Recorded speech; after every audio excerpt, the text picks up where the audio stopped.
So the new Kia e-Niro comes out in 2020 and there's a flurry of excitement about it. But unfortunately in the UK it does look like we're getting a bit ripped off again.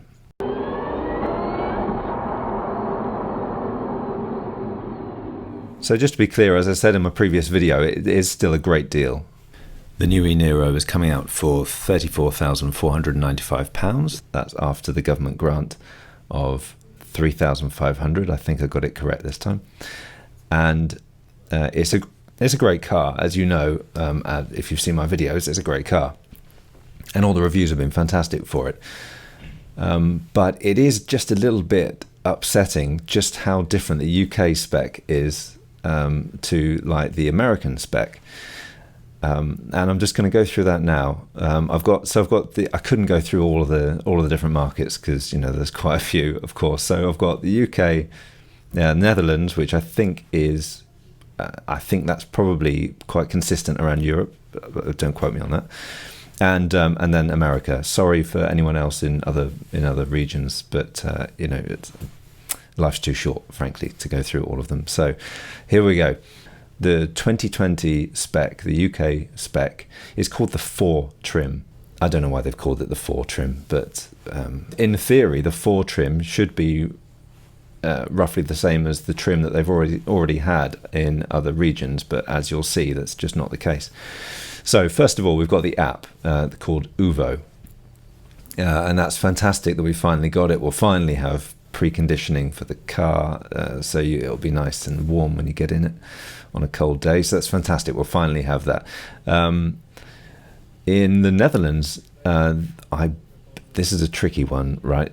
So I've been trying to dig around and using Google Translate a lot, but I think they didn't have the app, but they will have it for the 2020 model year finally. So that's good. America did have the app, but it is one that I believe you have to pay a subscription for.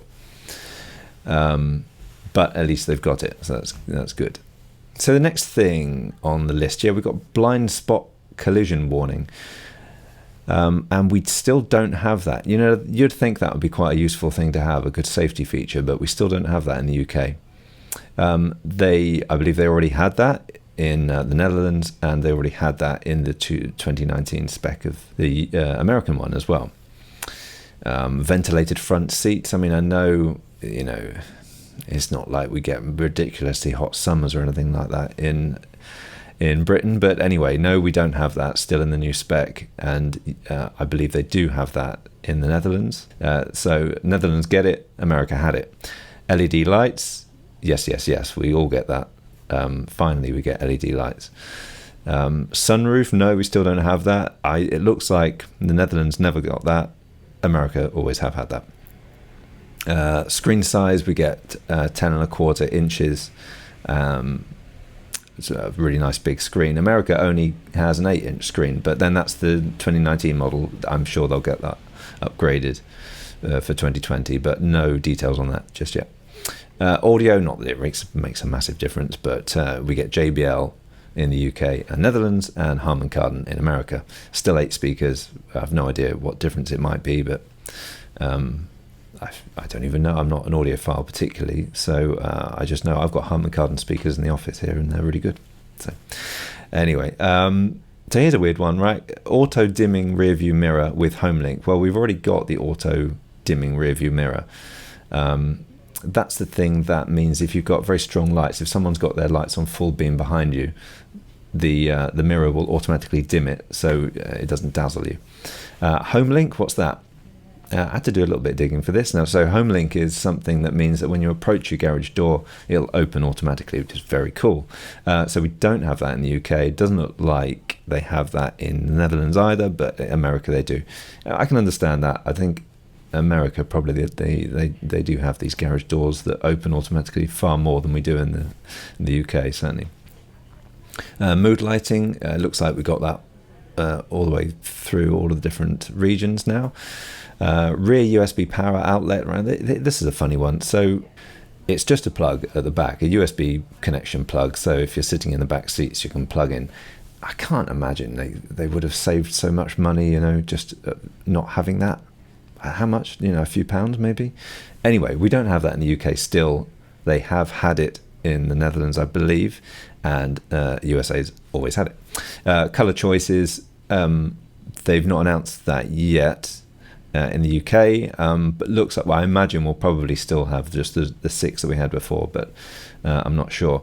In the USA, they have also 6 colors, and it's a fairly, I don't want to say dull, but yeah, it is fairly dull, I suppose, selection of colors, nothing too interesting. In the Netherlands, they get red though, which is very cool, because I think cars do look pretty funky in red.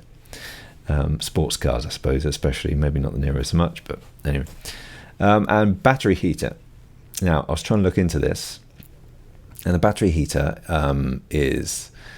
that's the really cool thing. That means that it preheats your batteries, so when you do get to a charging station, it will be nice and ready for it.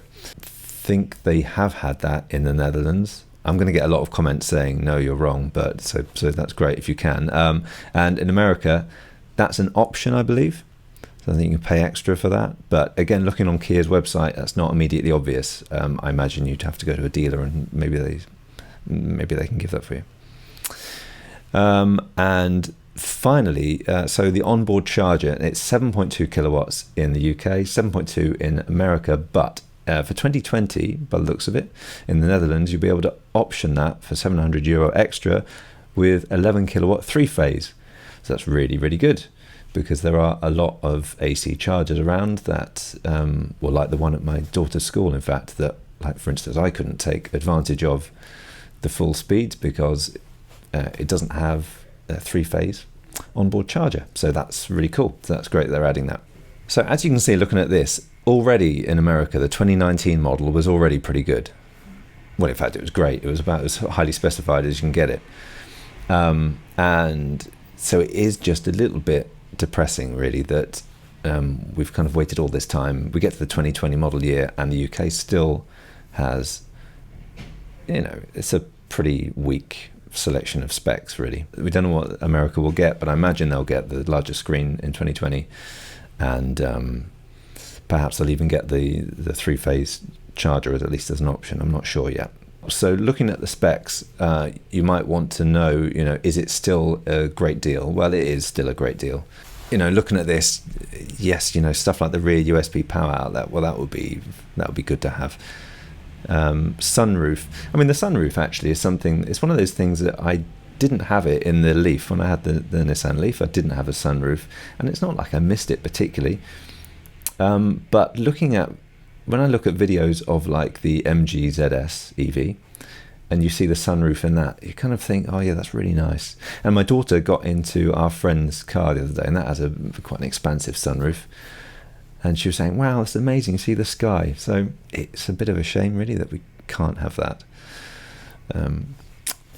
What I would say is, and I don't know whether this makes a difference, and perhaps I'm talking rubbish, but I do feel like it's pretty well insulated, the Niro. It just seems to stay warm for quite a while.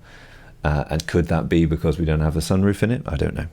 So there you have it. It's just a short video, but I hope that helps. And I'll be interested to know what you think. Once we see the VW ID3, once we get a chance to look around that properly and see, I think that's going to change things slightly. I think that's probably the main competition for the e-Niro, even though it's a different shape.